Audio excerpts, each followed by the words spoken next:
Good afternoon and welcome back to Gulfstream Park. Thank you for joining us once again here on Gulfstream today, and happy Sunday to all. And the day after a very big day here at Gulfstream, we saw a lot of fantastic performances on yesterday's card. Yeah, and the biggest one of all, obviously, was that Mo Heyman, the current Kentucky Derby favorite, he delivered in his first start. He ran very well, and it's another good step for him. And he's a horse that part of it's his own fault, but he doesn't always get completely perfect trips, and he overcomes whatever adversity's been in his path. It hasn't been extreme, but he hasn't had perfect trips. He hasn't, but even though he didn't have a perfect trip even yesterday as well, he was kind of down on the inside. You like to see horses going towards the Derby trail, at least get some of that experience and be tested. Very impressive performance. Even Catherine Sophia was watching the replay of Catherine Sophia, had to overcome a lot of adversity as well. So good performances yesterday, a great card today. Once again, we do have a nice carryover in the pick 6, and that does start in today's 6th race. So we'll take a look at some of our featured wagers and our carryovers today. And we started off in race 1, the rolling super high 5 over $9,400 there in that carryover. And this does kick off the early pick 5 as well.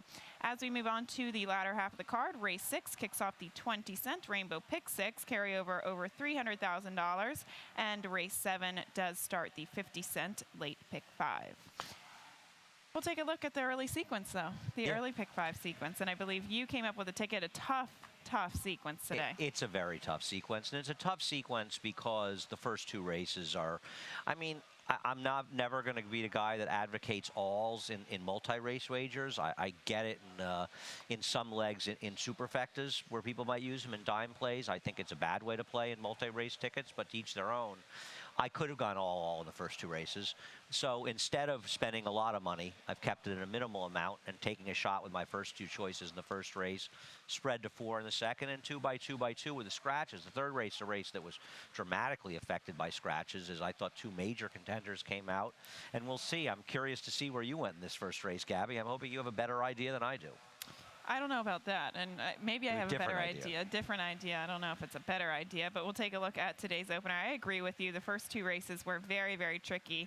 That's what you get with these lower level claimers. A lot of the time we don't see consistency in form, and we see a lot of upset winners. But this race, I kind of went with a long shot in here, but the 6th Fastidious Sun on paper does look to be at least the obvious horse in terms of class drop. Yeah, the problem with Fastidious Sun is that each of its 4 previous races, each one seems to be getting a little worse than the ones before it, and the last race was a disaster. It was also going a mile, and it was against much, much better horses. I land on the horses that drop down. I have no confidence. If somebody wants to tell me I wouldn't take this horse off its recent performances, I'm not going to argue with them. But even the race 2 back, when going 6 furlongs, was good enough to make him the horse to beat it here. Good enough for me, but this is a very, very tough race. He chased and stopped at the mile, and now on the drop and cut back. I thought that horse makes a lot of sense for obvious reasons. The 5 Deer Dog is a horse that I'm going to take a shot with now. Gets a 5-pound apprentice. I would imagine they're going to try to send this horse. At least I hope so. Last time out, Social Roy. This was a horse that was running kind of the mid-60 buyer speed figures. It was for the level. I thought slightly tougher race. Even in the race prior to that, Super Seamy kind of ran a hole through the wind, went gate to wire. This horse was just left in his wake chasing those fractions. So I'm just hoping today they get aggressive with this horse, maybe make the lead, find some confidence with that type of move, but it's a lot of ifs. No, but it's not unrealistic. And listen, whoever you pick in this race, Gabby, there's a lot of ifs in here. I've got the 8 Acapulco in here, a horse I liked last time, and maybe the sloppy seal track was an excuse, but once again, maybes and ifs. Benny likes girls. I think this horse is very pace dependent. Last time out, didn't get the appropriate setup. And again, I think this is a slightly tougher group than what he's faced in the past couple of starts. But at least he has a win recently. Yeah, that was a particularly weak field. It completely fell apart at the end. Moving on to race 2, an open 6,250 claimer, a 6 furlongs onto the main track. And this is another one I could have gone in multiple different directions, but I thought I kind of had a sneaky tricky horse in here. In the 10, Almost an Angel. This is a horse who I think will really like the cut back to the 6 furlongs today. And you go back and kind of watch that race as well. I thought that she inherited the lead a little bit too soon. I almost wish that she would have been reserved a little bit more because it looked like she was kind of on the wrong lead, a little bit tuckered out before the finish line. So cut back in distance. This is my tricky horse in here. She is the co-favorite, I think, in this race, actually. But I don't listen. I used her as my 4th choice. I don't disagree. The cutback might help her. I thought an awful lot of horses could win this race. I mean, I didn't. The horses I didn't think could included. Here's how open it is. The 2 was one of the horses I didn't really think could win, and you've got the 2 seconds. So I'm wrong on that one. I mean, I didn't. I just took the 1 Skippy is back in here off the claim. Not a trainer that has a particularly good record off the claim, but the fast track races look better than the wet track races, gets back to a fast track. Looking at the prior 2 races, I think they were a little bit stronger, and I'm hoping this horse gets a decent trip in here. Inside speed, going to have to go, but the 2 and 3 are the other potential speeds, and hopefully this rider is aggressive. The 4 Flash Jack, first off the claim for Patricia Farrow. Just looking at some statistics over the past 5 years, she's about 18% in a negative ROI with first off the claim with these low-level dirt sprinters. So when they do win, they kind of win at short prices, but a lot of them are beaten at short prices as well. Yeah, I thought this horse could win. Might sit a good trip in here, sit behind the 1, 2, and 3, and sit the nice stalking trip, but no great shakes. He's been consistent, or she's been consistent. You at least have to give her that. But it feels like consistently somebody's going to be a little faster than her, but maybe that won't be the case today. All right, we'll move on to the 3rd race, the starter optional claiming event, 7 furlongs on the main track. And this is the race you were talking about that had some key scratches in the likes of Big Legacy and Runs with Bulls. Yeah, I mean, they were 2 of my 3 horses I was going to use in the pick 5, and 2 of my main horses in here. And I think we'll take a look at Slanabalia, whose race on claiming Crown Day was very, very good. Forget about Big Legacy. Big Legacy scratched, actually, the 13. So only Slanabalia, the horse towards the inside, is in. I don't even think Slanabalia likes a wet track. I agree with you. I think they had him so ready to go that day that he ran through the wet track.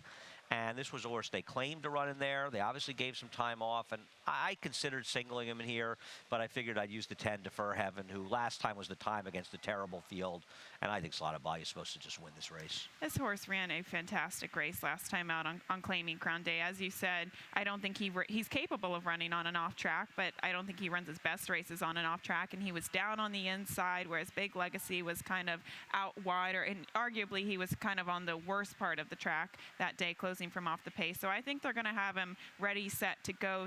The 10, though, Defer Heaven, he seems like the speed in here, and maybe he was a little bit his number was a bit inflated by the slop last time out, but these are the typical claims for the connections. Monster Racing, Sable, George Navarro, they like speed. They know that speed is dangerous at these levels. Yeah, no, I don't have a problem with that. And the 2 with the 1 scratch in here, the 2 is sort of the only potential speed threat. He's going to be tough to beat. I think Slanabalia will find himself much closer today on a dry track, and I think he'll beat him, but I agree, the 10 is the other horse in here.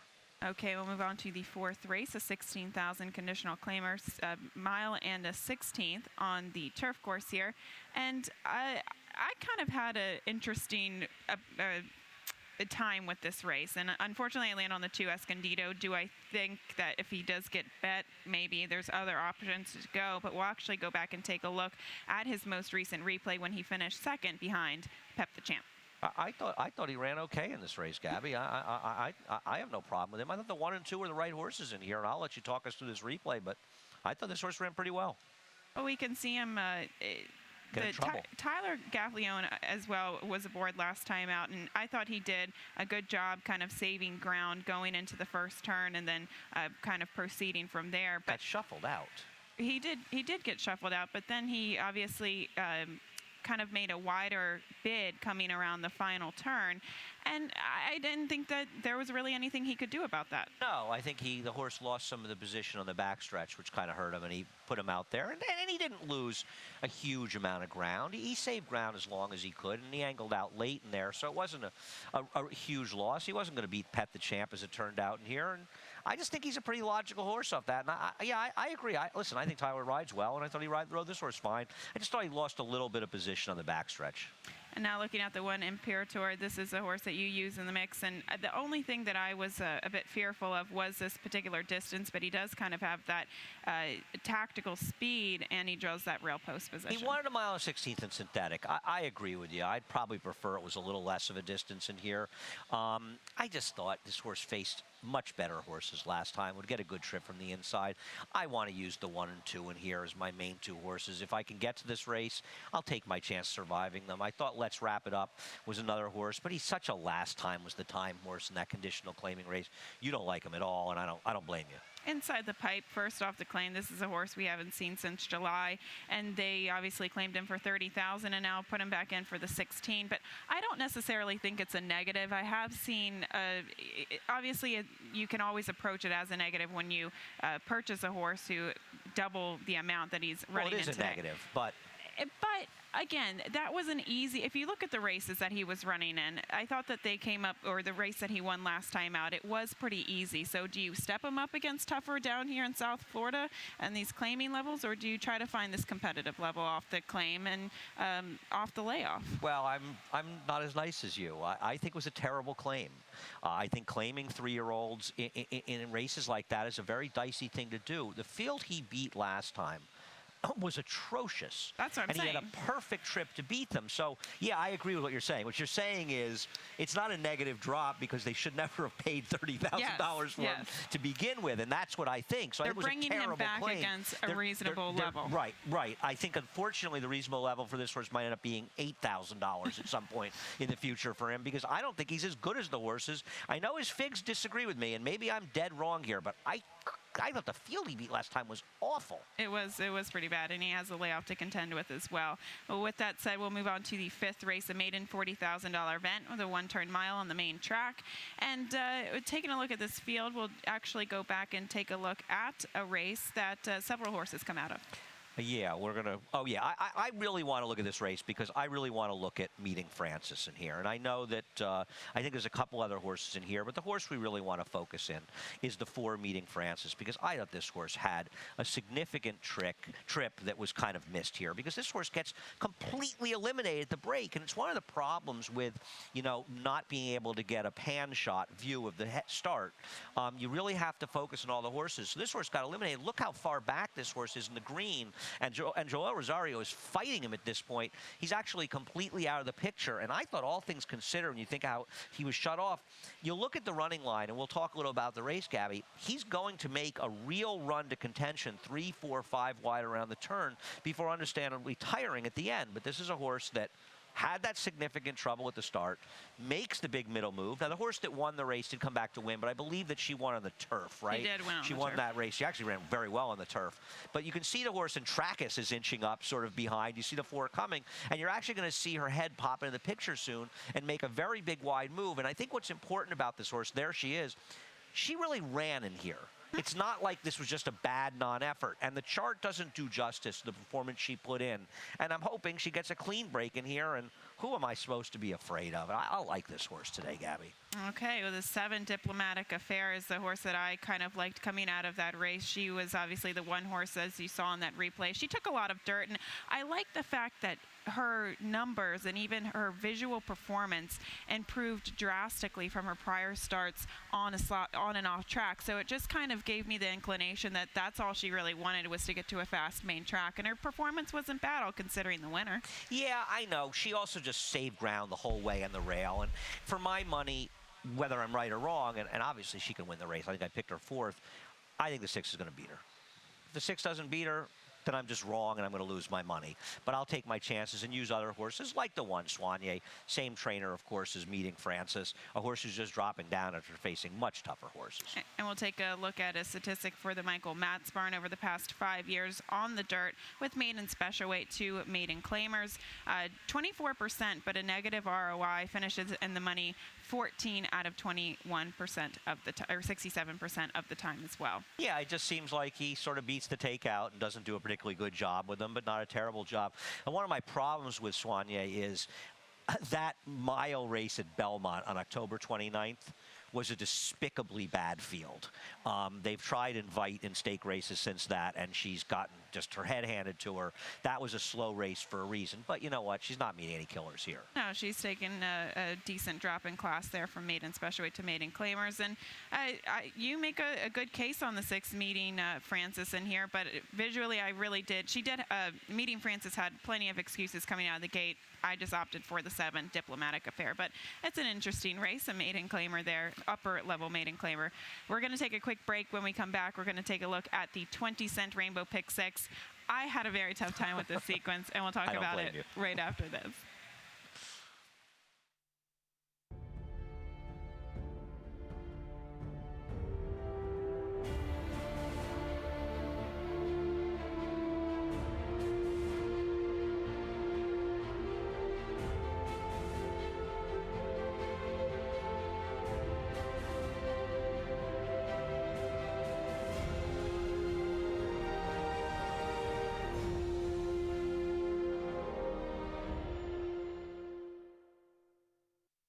Welcome back to Gulfstream today. Taking a look at the 20-cent Rainbow Pick 6 does kick off in the 6th race on today's program. And we do have a nice carryover, over $308,000 for the sequence.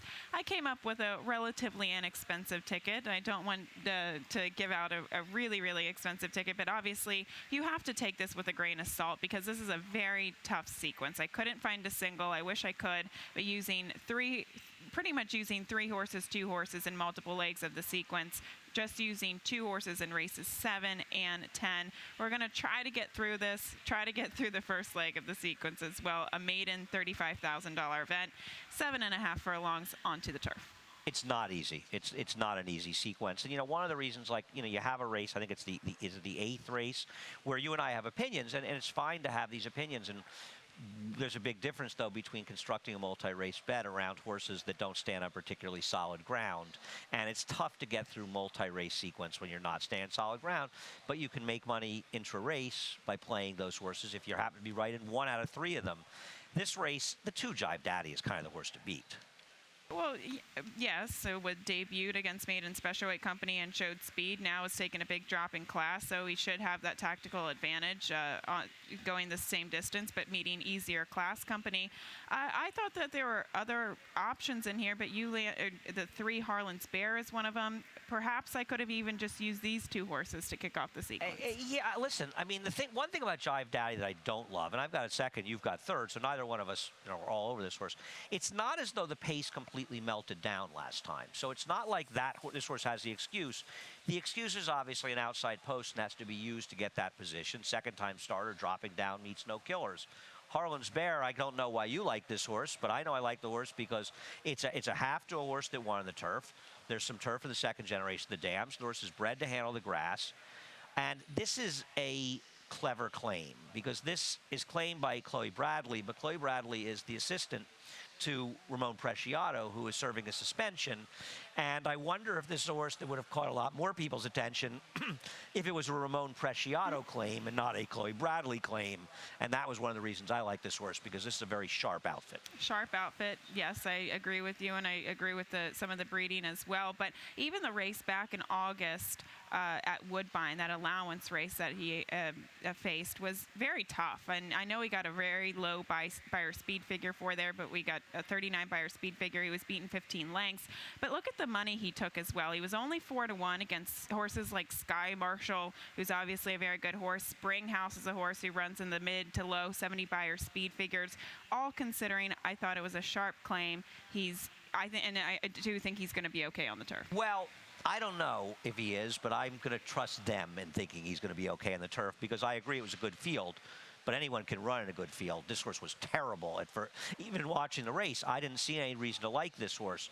But that doesn't mean that they didn't see something, and I'm going to trust in the connections. The 11 Parting Gift is a horse that has been trying to get to the turf for the past couple of starts against Maiden Special Weight Company. Comes out of a race behind It's All Relevant last time out, but this horse is bred to like the turf by Lemon Drop Kid out of a Mr. Greeley mare. Yeah, it's a horse who's a half to run for Logistics, who's a very nice turf sprinter that runs in New York for Leo O'Brien, and a good turf family in the 2nd generation, the dam, including Indigo Shiner. I wish I had some familiarity with a jockey that Nick chooses to use in here, and that concerns me a little bit, especially when you consider it's an outside post in the turf. Is this horse going to get the trip it needs to win? If it was a rider I was more confident in, I would have used this horse for sure.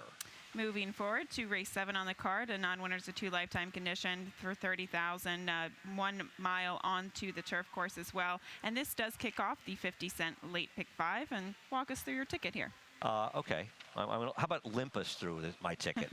We're on the same page with, I think, 1 or 2 horses here. We'll get to why I like these horses. I don't have huge confidence in them. There's other horses that can win this race for sure. But I'm going to try to get through. And once again, keep it at a reasonable level at $54. I'm not going to put up multiple tickets. We're not going to put up a $270 play here. So you only really use 3 here. And I want to have some chances the next race where, once again, I use 3. There's no solid ground any of them, but I'm hoping that I'm guessing with the right horses in there. 5-7 seems okay. I can live with the 2-4, the same 2 horses you used in the 4th leg. And I like the horses in the last race. I'd love to get live to those 3. And if I lose, then my opinion was wrong. That's okay. You'd like to get there. This is a very tough hurdle to get over, Gabby. It is. The 1 Silver Dagger jaws to the inside and gets a class relief for trainer Dale Romans. And we'll take a look at some statistics here. First time for a tag on the turf over the past 5 years. Yeah, Dale Romans has good numbers. I mean, there is a $38 horse in there, but it still would have been an ROI of over $2 even without that horse, or without that horse paying a big price. So he's shown good numbers in there, and I'm just hoping the drop down will do for a horse that's obviously been a little bit over his head while still running figures that are very competitive here. The 2 Golden Point is a horse that I opt for 2nd time off the freshening there since November. This is a horse who I guess I could see why someone wouldn't like this horse, but I thought that Indian Guide was a sharp winner that day. This horse was wide going into the first turn, wide going into the final turn, broke from post 11, now draws a better post. So I could make more of a case for this horse than perhaps a 1 Silver Dagger. I wouldn't say I missed this horse. I might have underrated this horse. This is probably the horse that I'm most scared of to beat me out of this sequence, because I agree. There are things to like. Indian Guide, I don't care that Indian Guide came back and won that bogus race here the other day. On the dirt. First time on the dirt. Speed was strangled out of the race, right? But still, he ran like a wildebeest in that race. I mean, this race, he was good. The 11 Hoarder, first off the claim for trainer Mike Maker. We will take a look at some statistics for the barn over the past 5 years. First off the claim, dirt to turf, sprint to route, actually 33% and a positive ROI. It's we're not uncovering anything new. Mike Maker does extremely well with his horses off the claim and on the turf. Yeah, I mean, just dirt to turf off the claim. He's 24% with a 290 ROI, and he does good in these situations. And this is a funny one because he claimed this horse and goes right back to the turf. Not dissimilar to the one in the last race, off of a terrible effort in its 1 turf race. So what did Mike Maker see that we didn't? Well, he's pretty sharp in these spots. Yes. I've hated this horse's recent form. That scares me a little bit, but I'm going to trust in Mike Maker and not let him beat me. Okay, moving on to the 8th race, a maiden special weight going 7.5 furlongs onto the turf. And this is the very tricky race that could perhaps kick some people out of the pick 6 and pick 5. You know, I think you're just trying to come up with your best ideas here. And you and I are on the same page with creative thought. I'll let you talk about that one in a second. I'll just quickly give my spiel on the 3 Pink Vendetta. This horse is... It's not super turf pedigree for this horse, but there's enough, and especially in the second generation of the dam, it's much, much better. And there is enough turf pedigree. I thought this was kind of a wise guy horse for a good trainer going to the turf for the first time. I'm going to take my chances. Creative thought, a 2nd-time starter for Rusty Arnold, who's really done well so far at the meet. And this is a horse that they obviously wanted to try her on the turf in debut, but it was rained off behind Island Saint, that's a horse who likes a little bit of moisture in the main track. So she's getting now to a preferred surface. She is by Bernardini, but she is out of a mare who is a multiple Grade 3 winner at distances up to 1.5 miles.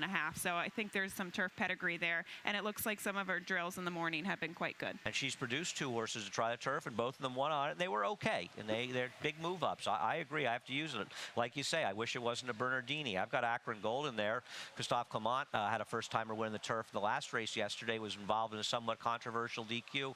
I wouldn't have taken that horse down. Fortunately, I didn't need that horse, so I'm not overly aggravated about it. But this horse has pedigree. The 5 Love the Kitten I'll use in the mix as well. I don't want to leave a filly like this off of those multi-race sequences because she very well could on the cutback and second off the freshening for Wesley Ward. could just kick me out of the pick six. However, Wesley Ward, the barn, hasn't been as hot here this meet as some previous years. No, but your point is well taken. And in some ways, you could argue that I'm irresponsible not using at least the one horse that's run well enough in the turf. Obviously, I am hoping, like you say, that one of these horses is better than that horse. Going to race 9, a first level allowance race, 1-turn mile on the main track. And we have the likes of Imperia, who's coming off a long layoff. Outlash, who ran a big race last time out. And Deep Sea, who ran a big race. You could go multiple ways in this, too. Yeah, let's start out by looking at some replays. We don't have a ton of time. Let's just go through these, and let's look at Outlash's last race. You know, they had Outlash cranked up to win. For this horse to be under 2-1, given its figs, running against Shaken Not Stirred, that was running figures of almost 20 points higher in his races, you knew this was a Pletcher one that was ready to roll, and they were right. But Shaken Not Stirred's a stakes horse, Gabby. Outlash ran very well. The question with Outlash today is whether or not you believe that this horse is going to come back and run as well. That is a good question, and I kind of took the opposite approach. Yes, he ran well off the layoff. He put in a really strong performance, and maybe we're going to see him put in, once again, a strong performance. But some of his previous races, too, again, he was precocious. He was very sharp in his debut here at Gulfstream against Maiden Special Weight Company, and I guess I'm still against him because of his performance in the Sir Barton. So today he's going to have to prove to me that he can do it. Yeah, I think that he was mediocre as a 3-year-old and returned as a much, much better horse, and the figures back it up. So we'll see what he does, but he's got to beat Unbridled Juan, who's consistently run fast numbers. I see it as a lateral switch. I think Brian Lynch does a great job, Jimmy Jerkins as well. He's been a money burner, but he's run fast figures. We both have him on top. Unless you have something to add, shouldn't we talk about Imperia, who might be the most overbet horse on today's card, in my opinion? we very well could. And let's look at him in the Jockey Club at Kentucky, two back. We'll take a look at this replay at the Jockey Club back at Churchill in November of 2014.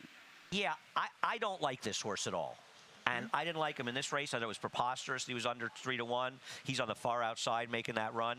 I was wrong. You know, he ran well. He's on the far, he's in the 3 path. But I was wrong. He ran very well, and he lost El Kabir, who legitimized it with big wins and subsequent starts. I still have trouble believing this is truly going to be a good dirt horse. Maybe I'm wrong.